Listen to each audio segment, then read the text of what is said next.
Good morning, everybody. It is Monday morning. It is a beautiful day in paradise, and we are talking startup like we always talk. So I should have a great guest who's going to come in today. He's going to talk about revenue prediction. But I want to kick off. I just came back over from Miami at a conference over there, and so I want to talk about a few things that will speak to growth, as we always discuss. The first thing is came back from Miami, was over at WAGMI over the last couple of days. There are some conferences which are fantastic, and there are other conferences which are not that great. Honestly, kind of in the not so great camp, made me look at the most important resource that we have, which is our time.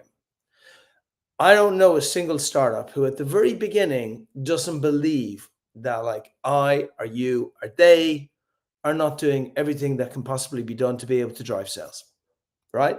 But I also don't know many folks who manage to optimize that time extremely well so that you're doing the right things at the right time for the right reasons. And so a lot of the time, especially in the past, I would have just got stuck into a lot of busy work, and I see a lot of other people doing the same things as well.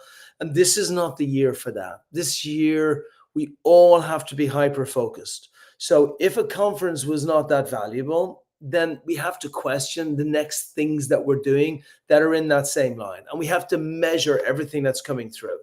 For me, the measurement of that was very few startups to invest in, who I could have found anyway online. Investors, LPs, other people around. Yeah, I mean, we did one, we got one potential family office. But again, is that a good use of time for traveling all the way over to Miami, being at a conference and coming back? And so I want the topic of what we're talking about today to be return on your most important investment. ROYMI.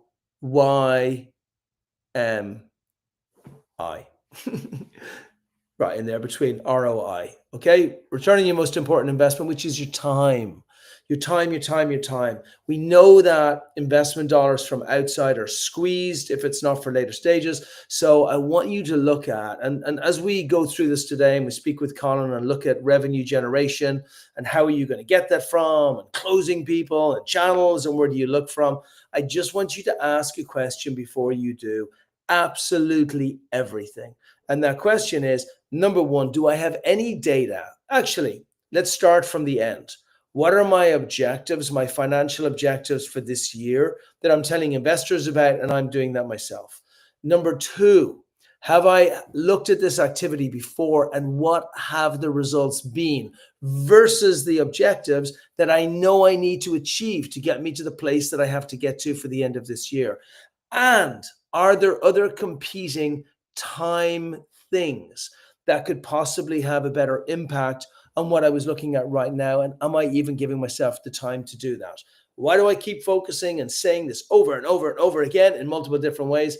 It's because most people just run into it, run in hard. Oh, we've got some email outreach to do. Great. Let's hit email really hard. Oh, I'm really happy. I sent it out to 1,000 people today. Let's see what comes back on it. Oh, LinkedIn. Let's go after LinkedIn. Email didn't work that well. Oh, let's go and fly down to Miami to do a conference. Oh, let's come back again and see if we can hit this and that and the next thing, and affiliates and influencers and SEO and outbound. The problem is there are too many things. And on their own, 99% of them don't work. Even together, 60, 70% of them don't work. So you have to be continually testing, optimizing, scaling. But that is bring in Mr. Collin. We're going to start talking about this now. We're going to talk about revenue generation, revenue maximization, all wonderful things. Good to see you. What is happening? Good to see you too. I just finished the first draft of my first book last week, so I'm still coming down from the afterglow of that. It's been fun. Nice. ROI on time? Will yet to be seen. Depends on how good of a job I sell it. I do selling it, but I mean, just for the learning itself and the community I've created around it, I think it's absolutely been a positive ROI. Yeah. And this ROI thing, it hit me when I was down in Miami. And I'm like, do I feel good about being down here? Yes. Are Mhm. there a lot of people around me down here? Yes. Am I having really nice conversations with lots of people? Yes, yes, yes, yes, yes, yes, yes. And sometimes that feel good factor of like being around there, which is why if it had been any other week, I wouldn't have said what's the ROI in the book. I would have said book is fantastic. It's Mhm. an epic production that will allow you to elevate your personal brand and your business brand above where it was before and allow Mhm. people to see you from a thought leadership position. And we'll do all of those things, of course. It's just about that compared to the other things that you could do. I'm Mhm. super focused on it with the lack of any kind of investment out there for anything else. Yeah, and I think the biggest piece on that one is like time scale, right? Like it was a year and a half investment, and in the first 6 months, I got 0 payback. It probably took a year, 12 months to get any payback. Now, I did a book and a community at the same time, so I started growing a newsletter for founders and where I was just sharing everything I was writing in the book. Like, not the entire content of the book, but here's the core ideas, not like, here's all the chapters. You'd have to read 4,000 pages every episode. And so far, I'd say we're net positive on that. I think it's brought us at least a few customers and probably somewhere under 20K in monthly recurring revenue. And so that's been a pretty good use of time. And we haven't even got to pre-sales or selling the book yet. So, Yeah, wonderful. No, I'm a huge fan. In general, I think if folks have got something to say, if somebody's breaking into fintech and you have a lot of experience and you want to increase yourself from domain awareness to domain authority, writing a book, being on, TV shows or something that will actually just lift you up to that level. It's a tried and tested formula that goes back to the days of Tony Robbins and it's a very good thing to do. However, if you have nothing to say, it is also a tried and tested formula for having people think that you're an absolute schmucko. So, write a book when you have the right content, but then it's a great thing to mhm. do. I would like to have to quickly do an introduction on yourself and for you to share with the folks a little bit about your thesis on growth and kind of where that comes from. I know we're going to dig deep in to revenue generation, which I really, really, really like. But then afterwards, actually, even though I haven't intended to, I would really like if we could talk a little bit about the process of writing a book and like Sure. what you knew and what you didn't know and who did you bring in and what kind of stuff did that cost? Because Yeah. people will get. I think it's a great, great, great thing to do, but it's not a simple path. It is a little bit of a maze. Mm. But please, Colin, share a little bit about yourself, about the company, about the genesis of why you exist, and then let's dig into the juicy stuff. Well, first, my parents had no. It I'm a was a cold salesperson. winter. They were in Alberta. There was nothing else better to do. I'm a salesperson turned entrepreneur. Yeah, So 12 years ago, 13 years ago, I did the dumb thing and decided, hey, Salesforce, not very good. I'm going to start a CRM company. And I pushed hard at that for 18 months and I ended up with only one customer. And then I obviously got my ass kicked because I wasn't making which any you money. appreciated very much, right? Very used to it. Yeah, very used to it now. And I mean, the reason we sucked so hard was I had thought I was a CRM expert. I'd spent 10 years as a salesperson, as the geeky sales kid who got brought into every CRM project. So I'd seen big CRM projects, little CRM projects, complex ones, on-site ones. We were looking at Salesforce in like 2005, 2006. And so I could kind of see what the future of Salesforce was looking like. And I didn't like that future. And not because I didn't like Salesforce or I didn't like the colors, but I was used to a CRM that was installed on my personal computer and it was my personal productivity system. And what I saw was when everything went to the cloud, salespeople lost the control over CRM being a personal productivity tool. And so I said, cool, here's an insight. I can turn this into a company. And then I went and interviewed a bunch of companies and sales leaders, and they said, don't make it whatever you're going to do, just make it work with Salesforce. We don't want to go through we're like this isn't enough pain for us to transition off of Salesforce. Yeah. But I didn't listen and I built a CRM system anyway. And that's why I struggled for 18 months. And when I finally started listening, I had a mentor kick my ass and say, yeah, and as a Canadian, this is about the nicest thing we're allowed to say, or the meanest thing we're allowed to say, which is, I can't wait until you're working on something where you have a chance of being successful. It's really interesting that even the difference between the two things that were going through my mind there. that pain point that you're speaking to within the CRM is a very, very, very real pain point. Like the Mhm. CRMs don't work in generality. Like Salesforce too complicated. HubSpot is a marketing team which small people can't manage. Right. Pipedrive or Zoho are super basic and very hard to adapt. And for normal people, they don't want to be coders to be able to build out their CRM. So it's like a really really big pain point. But to your point, the fear of change is so high that even building an incredible product, the friction to get over for people to use that incredible product is so, so, so difficult. It just shows you how complicated this whole entrepreneurship 100%. thing is. You can build a beautiful product in an area where there is a huge need, and the FUD friction just makes it super difficult. Yeah, I was both right and catastrophically wrong at the same Yeah. time. And that Yeah. was the hardest part to get out of that loop, and as evidenced by it took me 18 months before somebody But kicked my that's ass. not very long. That's genuinely not very long. I've seen people work on projects because you knew it was a real need. That's why that one there could have gone for 5 years, right? And you knew it was a real need. You knew that folks needed that to have it. You knew you could build a really good product. And sometimes even that product fit and getting over the friction takes a bit of Mhm. time. So I would actually almost counter by saying the fact that within 18 months that you stopped it is Mhm. actually pretty impressive. It's very generous of you, but I see it differently. Yeah. I'm sure I your was there. I I'm sure I your look back. family sees it differently. Yeah. Yeah, But my mom was still I sending do me jobs. but what I'm saying is still true. I've seen people go on these things for 10 years. So very, very good. So you did that, and then you said to yourself, well, I know how systems work, and I know how sales works, and I also know how the challenges of actually building something. So I was still focused on solving problems for salespeople. I still had this insight that I thought was valid. And I had noticed a trend in the interviews, which was when I talked to anybody running sales development, they would lean in a bit more. They were more interested. They still wanted it to work with Salesforce. And so I said, fine, I'll pull my head out of my ass and I will go and ask these people what it is that they want. I'm not going to tell them what my crappy idea is first. I'm not going to show them the screenshots and be like, "Hey, look what I did. Isn't that cool?" Because that was my first round of like, "Aren't I smart?" And a lot of people said, "Yes, you're smart. Yes, that's a great idea." And then when I built it, they said, "No, I will not buy it." It's yeah. great. And so when I stopped showing them and started asking them and running a bit of a process and actually kind of following some of the stuff that I was learning about customer development, information just broke right open. And I think I probably interviewed, my commitment to the team after the whole CRM fiasco was, I'm not going to ask you all. Like we had a couple engineers. I'm like, I'm not going to ask y'all to write another line of code until I have some paying customers. Yeah. And I sat down with 5 people that had sales development teams, and we exited that with 7 customers.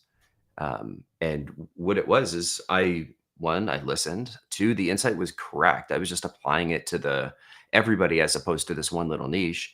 And the pain that I'd hit on was huge. Anybody with a sales development team that was using Salesforce at that time, you had to do 27 clicks to do any basic task to prospect one person. Like think about all the outreach, Apollo, SalesLoft tools you have to send one email to add one person to Salesforce and then email them was 27 clicks and like 8 page refreshes. So there was a huge amount of pain that I'd hit on, and that's where that's why people were, when I talked to sales development folks, they were leaning in and they literally pulled the solution out of me. Incredible. And then that led you to? We had built predictable revenue with the company that still exists today, as like a method of bootstrapping this. We didn't raise any money, but that learning led us to build Carb, which was the sales development tool. We got it from 0 to 1 million in ARR in about a 3-month, 4-month period. And what was the biggest difference between driving that up? Because really, this stream that we do every Monday is about one thing. It's just about how do we build revenue faster. That's all. And Mm. sometimes we settle in on something like epic productions, like the book, and sometimes we settle in on product fit, and sometimes we settle in on like overcoming friction, or maybe it's Mhm. channels or other areas as well. So speak to me about some of learns that you got. And actually, even on the first one, like what I like is you were listening, It may have taken you a little while, as it does all of us, but you listened. And when you listened, that gave you the answer to going forward. And that's really building a product. I don't even know why people call it pivoting. I hate the term pivoting because pivoting comes across as negative, and it's not negative. You should. Nobody has a perfect product at the beginning. Nobody in the whole world. We all make our product better. That's all. And so that's about evolving your product. So I love that. But speak to me about the second company, because that's pretty crazy growth within such a short period of time. Yeah, it was one of those, everybody tells you, every VC, every angel tells you, okay, you've got something, now go sell it. Go sell it. That was the prevailing advice. Okay, you've got a product, sell, sell, sell. And to me, I think that was actually bad advice, especially for me, because I didn't have strong product market fit. And VCs don't know shit, of course. Take that from a VC. Like, you should never listen to VCs. It's your second lesson. In fairness, I don't know shit either, as evidenced by all the fuck ups I've made. Yeah. And so I think what caught me is, I knew I had this thing. We'd built some code. Everybody said, go sell it.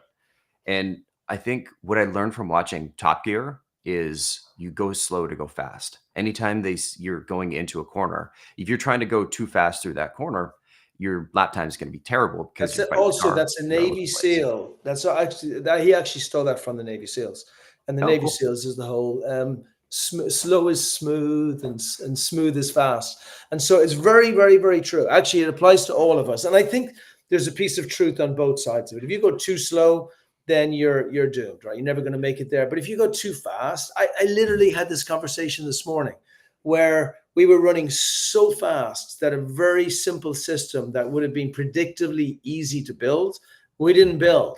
And then it's now a nightmare that we have to go through like 100 times over. And so by going smoothly, going slowly, and being able to look and see what's happening, I think it's really good advice, actually. Yeah, I've been guilty of helping founders do this for 13 years. We ran an outsourced sales development shop, and I would have founders where I could see they don't have strong product market fit, or they didn't have any indication of who their customers were. You could feel that energy of, oh, somebody told me to go sell. Now I have to go sell. Oh, I've heard that, so-and-so has an SDR team, so I need an SDR team. But you must have like if you went to such a high valuation, to such a high sales growth amounts very quickly, you have to have done something. Mm-hmm. We hit on an extraordinary pain that was extraordinarily painful and extremely high value to solve. And it didn't matter what demand gen channel we used, everything worked. Like we could have done like Facebook ads to your grandparents and they would have passed it along because the pain was that great. Just a great product fit. Love it. Absolutely. Another story kind of related. Carb went 0 to $1 million in like 3-4 months, and then it took a couple of years and it eventually died. And it 100% my fault. I made a bunch of awful prioritization. But take me to 0 to $1 million first, though. Yeah. What were the specific things you did? Look, I've seen plenty of products with huge pain thresholds, and they are even pain points, and they don't make it to $1 million. You have to do something. What were the steps that you did to drive it up to $1 million? A huge amount of customer development. Okay. And every person we interviewed in the customer development process interviewed us or referred us to 2 or 3 other customers.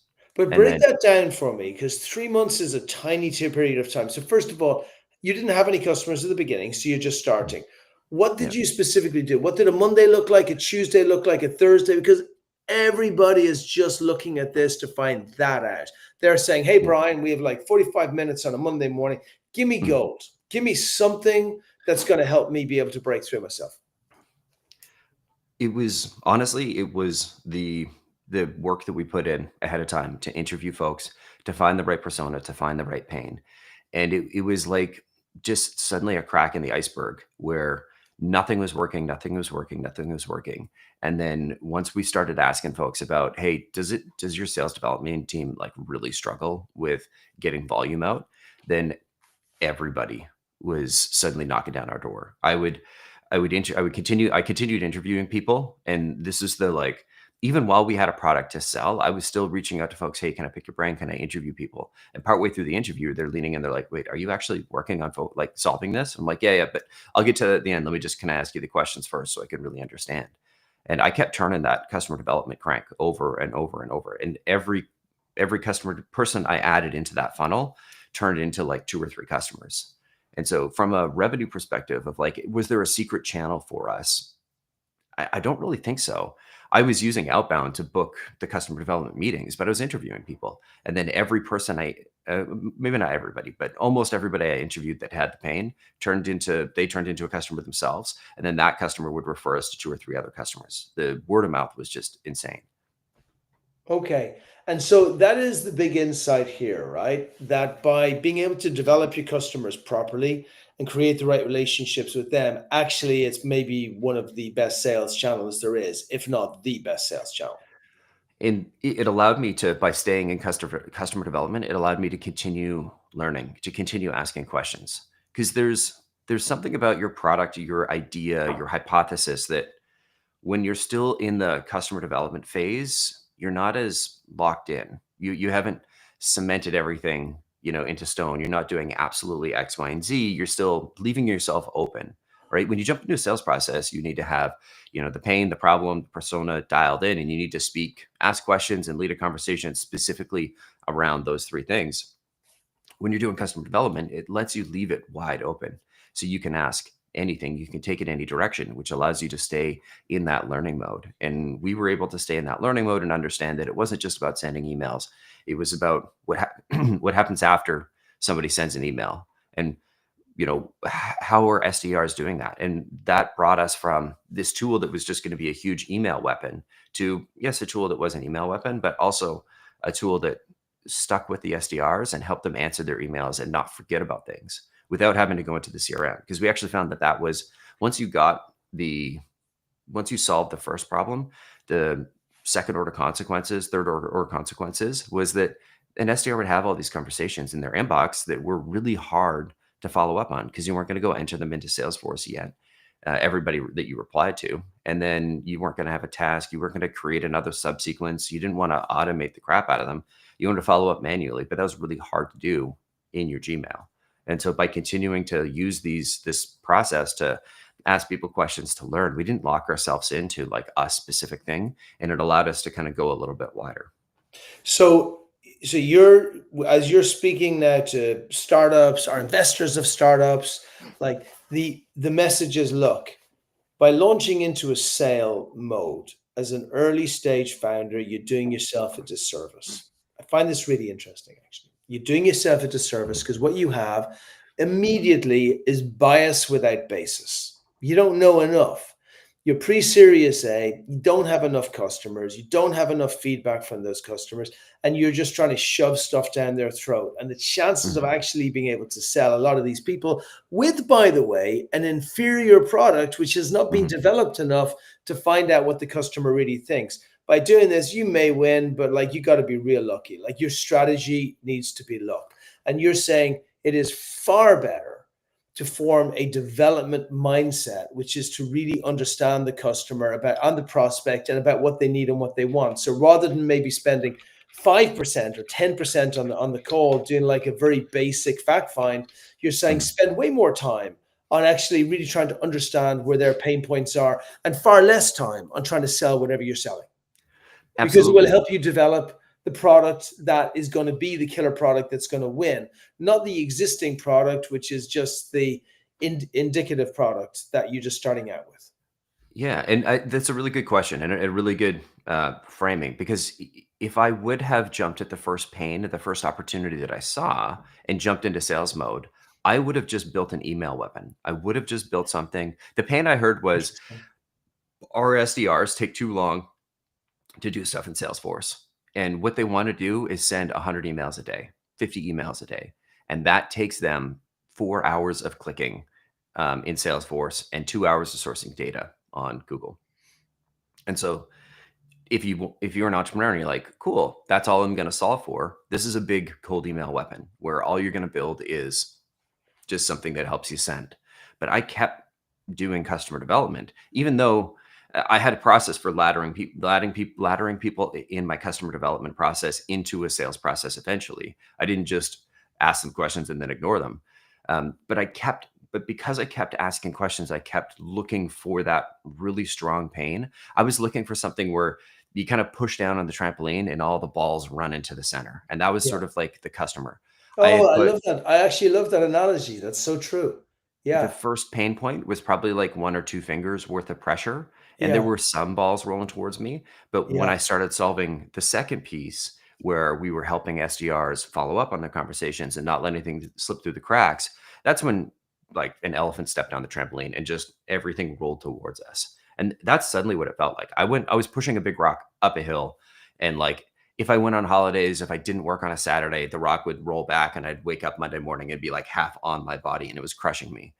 When we pivoted to this, when we started selling, sales development, it started rolling a little bit quicker. But when we got into this pain, the ball was rolling so fast we couldn't keep up with it. The demand was nuts. Everybody knew about us.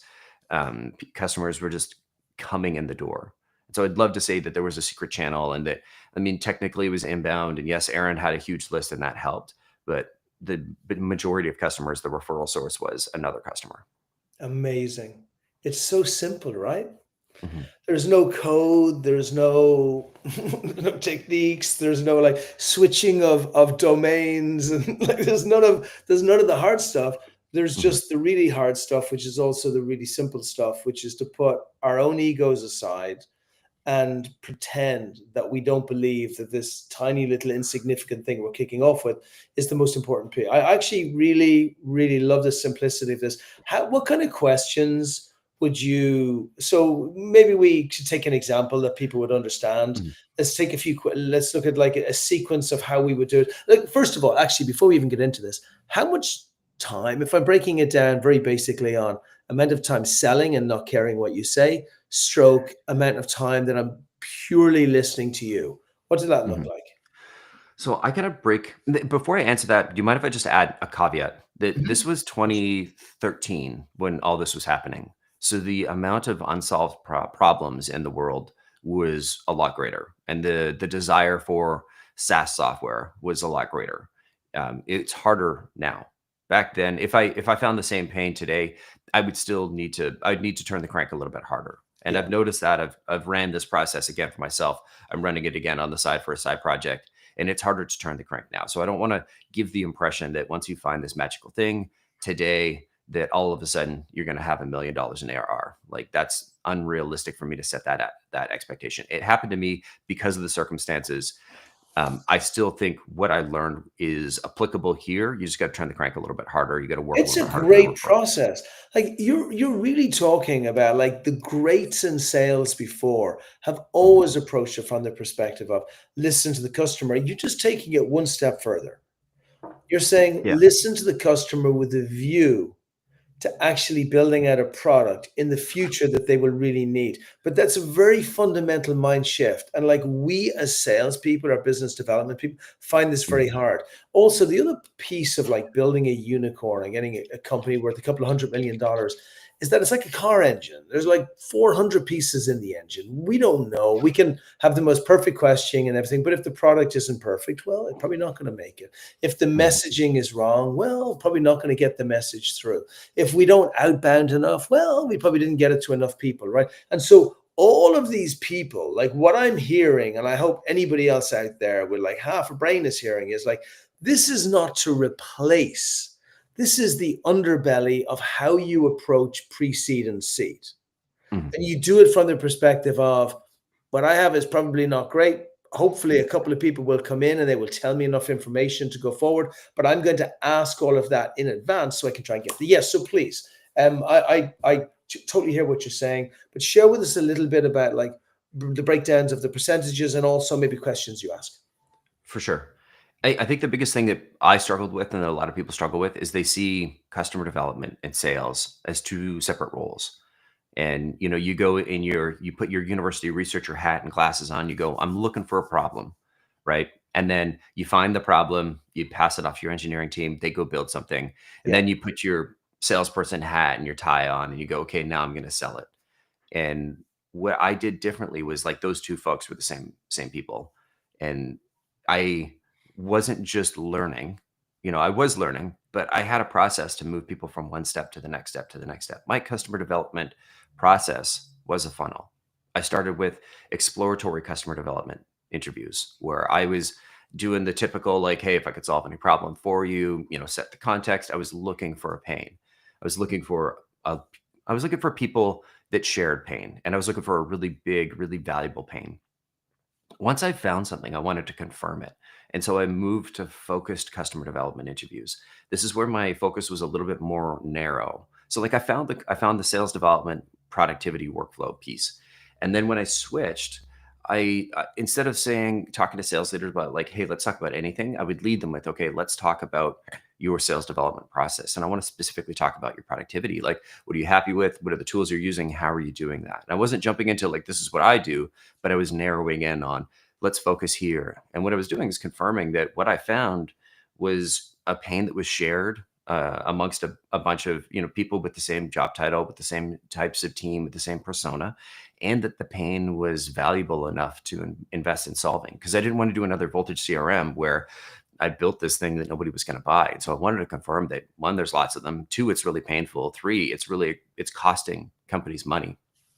And so I spent a lot of time in the focused customer development where I was asking folks. And even later on, when we had a product ready, I would still start most of my conversations as a focused customer development call, because it's much easier to ask somebody for a referral to pick somebody's brain to get their advice and do a focused customer development interview than it is to say, hey, do you have a friend I can possibly sell to? So, Interesting. And so, did you have, okay, forget you for a moment. mhm, Talking to people who were on the outside, how would you suggest they approach this from a questioning technique? I mean, obviously, a lot of open questions, so there's not that mhm, many yes nos. Obviously, rather than speaking to them about your product, you're speaking to them about like what are their challenges to talk through. A lot of people don't even know what their challenges are. Actually, you mhm, almost need them to talk through a day in the life of, and then it's like, well, did you ever think that maybe there's an hour or two that could be saved there? Like, I don't want to say there is, but like, did you ever feel that maybe there are efficiencies? Oh, what could those efficiencies look like? Like, mhm. just talk us through what that looks like. Yeah, in exploratory, you're looking for something that's painful and expensive. And I feel I use a day in the life interview. So, hey, when you walk in the morning, what tools do you use? What is your process? What do you like? What don't you like? What are your OKRs? What are your goals? I'll do a research ahead of time. So I'll look up like what their job description are. I'll try and think about like what are their jobs to be done? Like what were they hired to do? What are their goals for this year? What are the specific things they need to do to accomplish those goals? And so those are the types of things that I'm thinking of.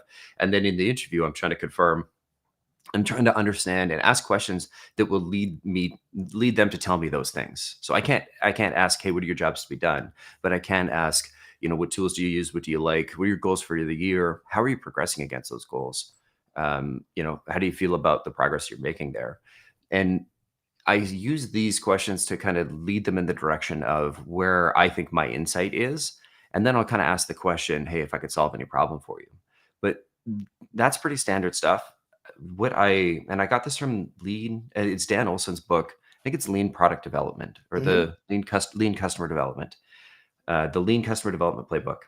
And he said, you ask the magic question, but then you ask two questions to quantify the pain. And the first follow-up question is on a scale of 1 to 10, how important is that to you? And on a scale of 1 to 10, how satisfied are you with how you're currently solving it? And what this let me do in the voltage to carb process was not like I found tons of pains. People were upset about Salesforce and getting data into Salesforce and all of these things. And I found 30 different pain points that I could have jumped in on. Everybody complained about Salesforce. Everybody complained about the data.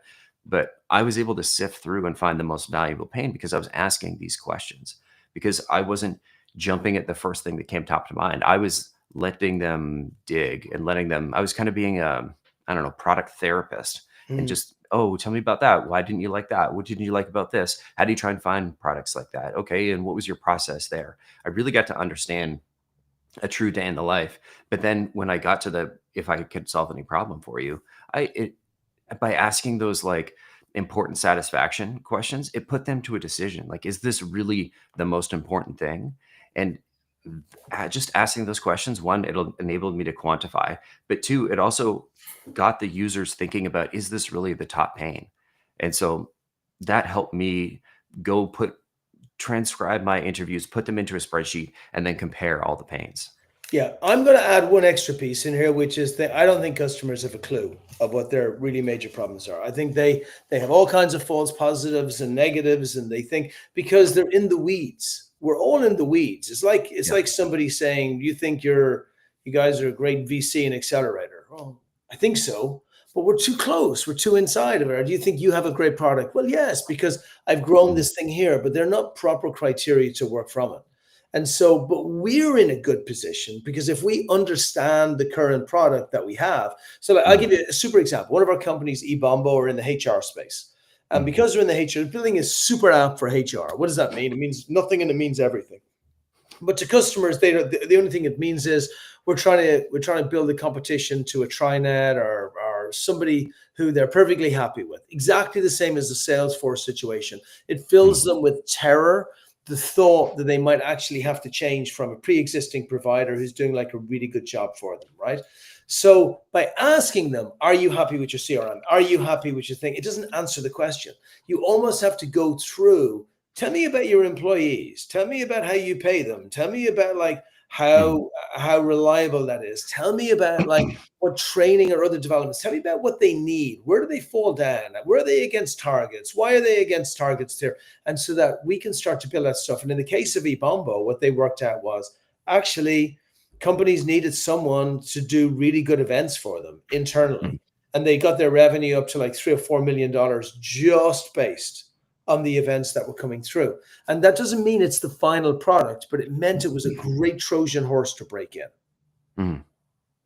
And so maybe just a comment on that, but also, and probably just more importantly, is what tools or resources do you recommend sales to succeed? So you're looking at sales, you're looking at salespeople. We know that I want to actually catch it back on the book afterwards as well. We've hit one very important topic today, which everybody can take away.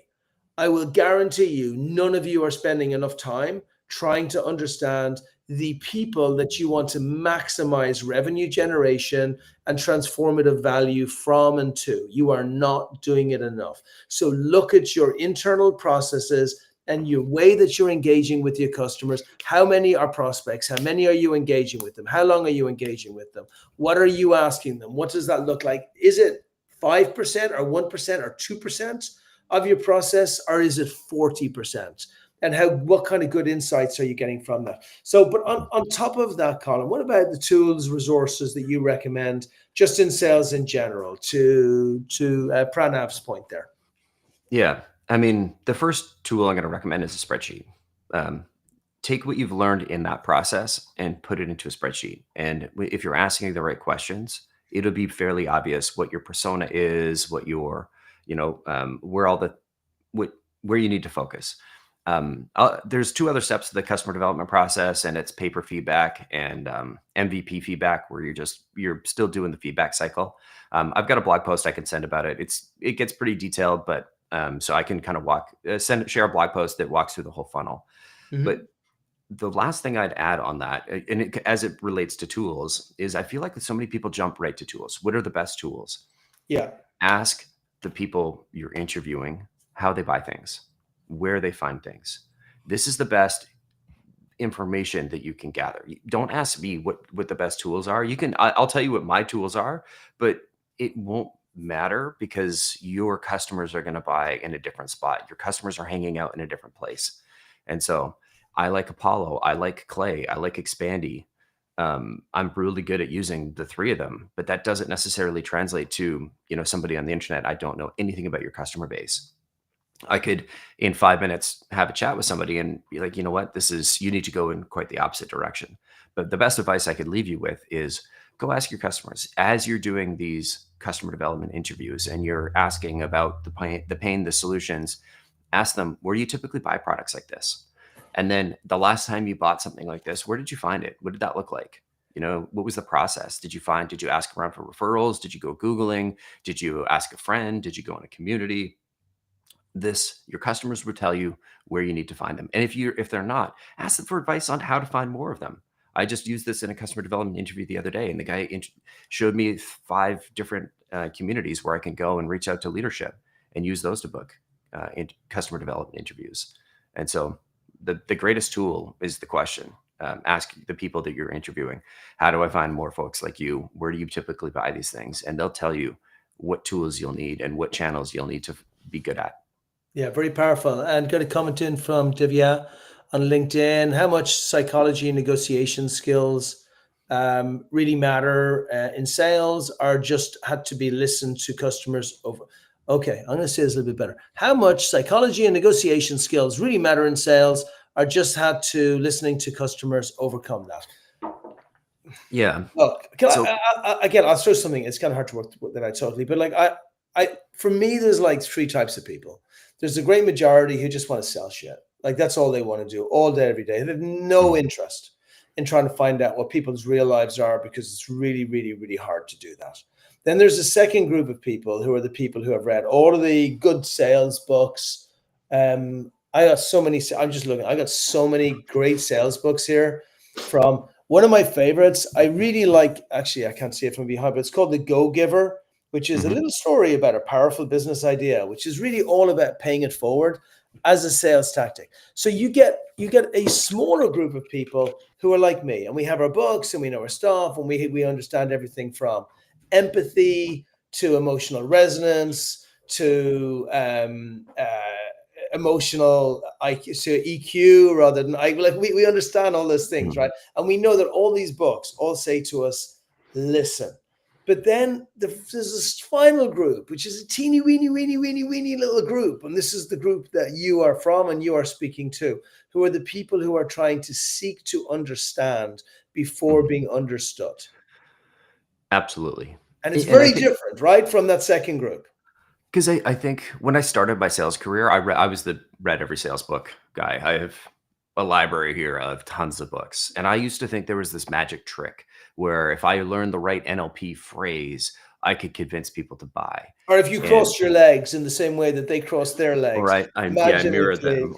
You would mirror and win. There are no dirty tricks. There are no magic bullets. A customer is not something that should be closed. A customer is not something that needs to be overcome. An objection is not something that needs to be overcome. Obviously, you've got to be able to answer objections. But a customer is somebody that needs to be helped. You need to see if they have pain. It's sort of like there's a statue in this big block of marble, and you slowly got to chip away and see if the statue that they want to build is something that your company is best aligned to solve. And I think that's the best way.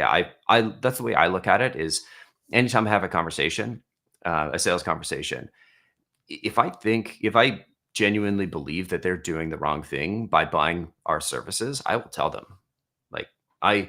By the way, that's one of the first time. That's very eloquently put, because a lot of people will talk about, well, your Michelangelo is a piece of marble that you chip away and then Michelangelo appears. But sometimes it can be a leprechaun, right? Yeah. And if we're not in the business of selling leprechauns, then what the hell are we doing messing around with a Michelangelo when they're just looking for a leprechaun? That's what they're telling us. But again, it goes into the seek to understand before being understood. And that is a skill.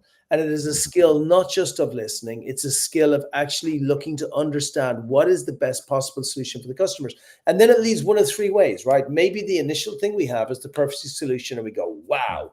Or maybe our future solution is this. And we're like, not so wow immediately, but we're going to make a note here, because if I get enough customers who are looking in this direction, I know I should build this. And maybe it's got nothing to do with what we have or what we're building, in which case we're calling up Jimmy and saying, Jimmy, I got a great referral for you. This sounds perfect. You don't know me, but I have a business doing this. You have a business doing that. Just remember me the next time you get somebody who's looking for a Michelangelo. Absolutely. Yeah, I think I just closed a customer a couple of weeks ago, and they wanted to come and buy a huge amount of services from us. And I was like, I genuinely don't believe it would be helpful. And let's have this argument about why or why not. And imagine you go into a store and you go to buy a shirt. I'm not an expert in fashion. I buy the same brand shirts in different colors because I know they fit me and I don't want to think about it. But say you're going into a store, you're trying to buy a nice shirt, and the clerk goes, I don't know you, but I think I know your style, the style you're going for. Here, try this shirt on. That's the kind of Yeah. recommendation I'll be making in a sales call. I'll have a conversation about what their goals are, what they want to achieve, what their pains are. And then I'm like, hey, you know what? I got something over here. Why don't you go try this on and tell me what you think? It's not a, hey, I know better than you. It's, I think I might understand part of the situation. Here's what I understand so far. If that's true, I think you might like this shirt. Go try it on, tell me how it fits. And not every shirt's going to fit you, and that's okay. And then if they come back, they're like, hey, this shirt doesn't fit. Great. Let's talk about why it didn't fit. Okay, Yeah. well, what didn't you like? What? No, And you and that build can it up. You're just trying to dig in. Hey, by the way, just in the last few minutes, I just want to make sure we get through the questions. We've got Anna's got one, but just before I get to Anna, Ayush came up with talking about with supporting referral programs. I think it's a really good point. Like a lot of folks will build a referral program, but they will then not, they won't have the ability to be able to support it. How do Mhm. you, what systems, is it as simple as just a Salesforce CRM and you put it in there? Or like what systems are you building to make sure you have that support in place? I build a CRM out of Google Sheets. I got a free template anybody can have for free. Um, it's a like don't buy a CRM. I find in the early days, people ask me about partnerships, they ask me about referrals, they ask me about all of those, those kinds of things that are ancillary. And uh, one, I'm not the referral expert. I asked my customers for referrals, and so the system I had in place was asking at the end of every call, hey, do you know anybody else I could talk to? And sometimes people would just come to us.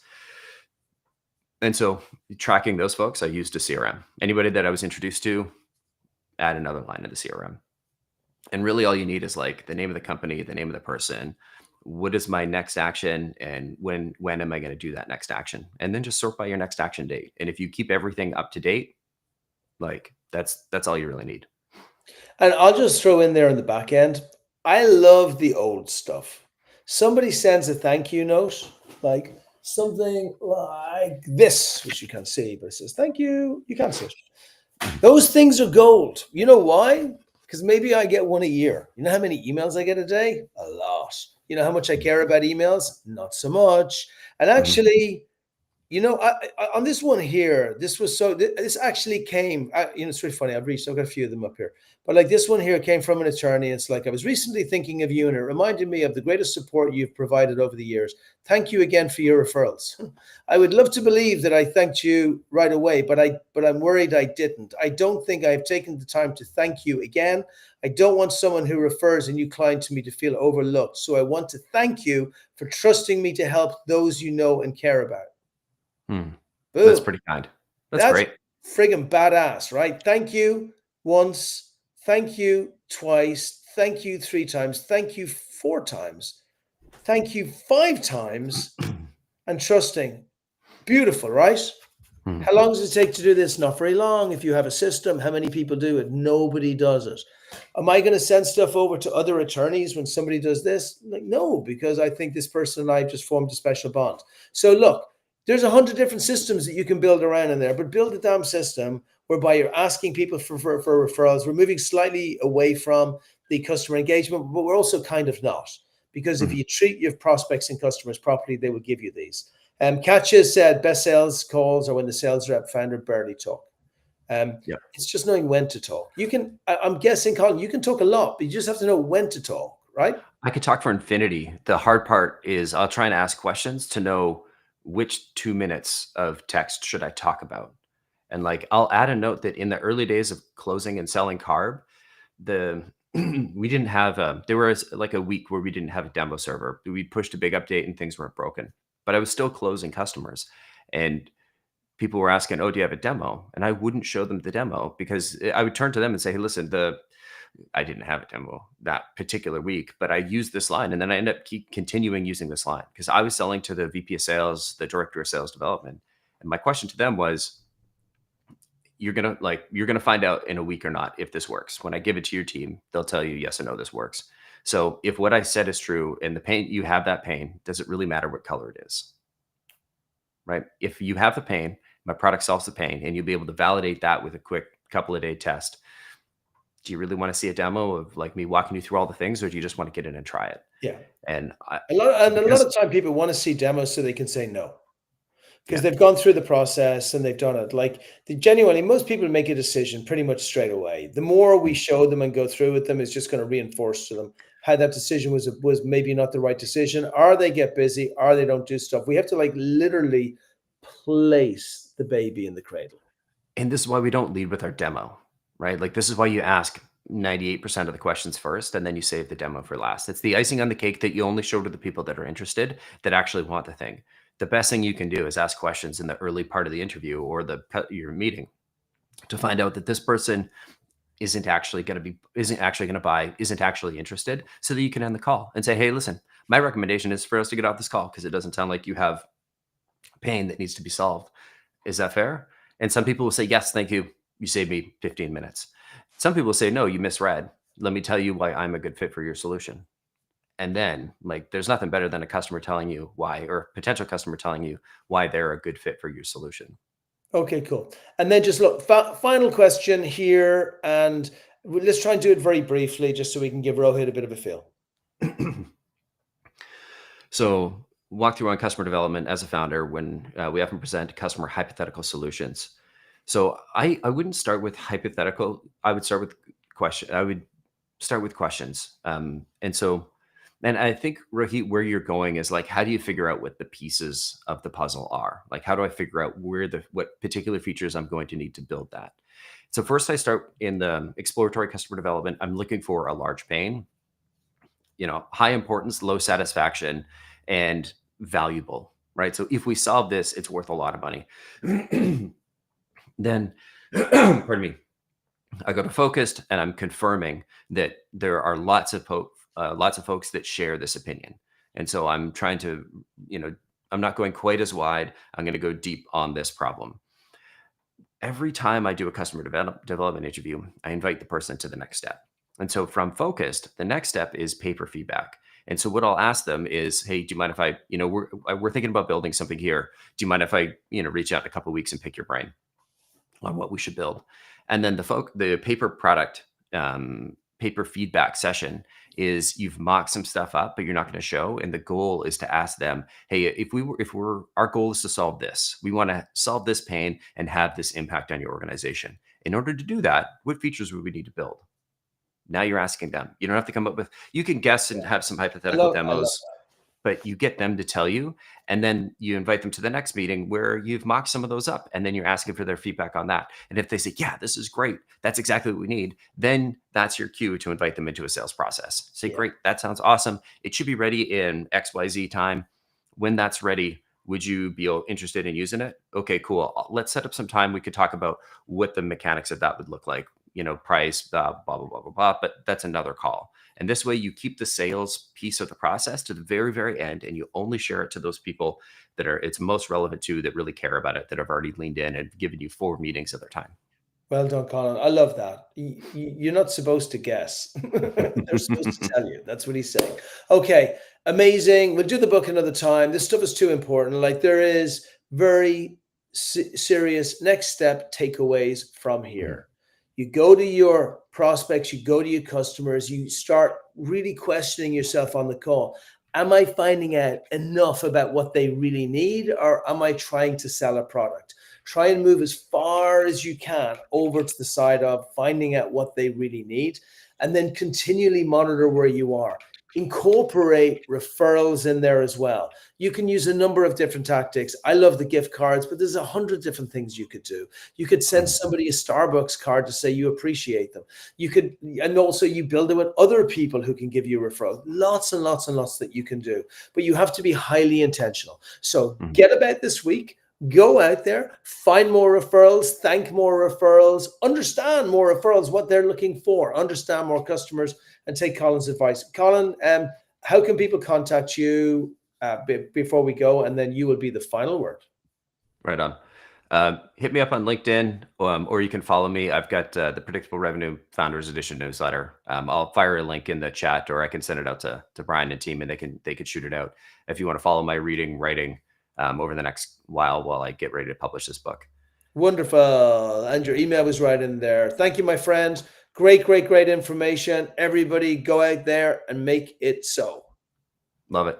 Don't forget to ask for a referral. Every call you're on, end the call by asking for somebody else you could talk to.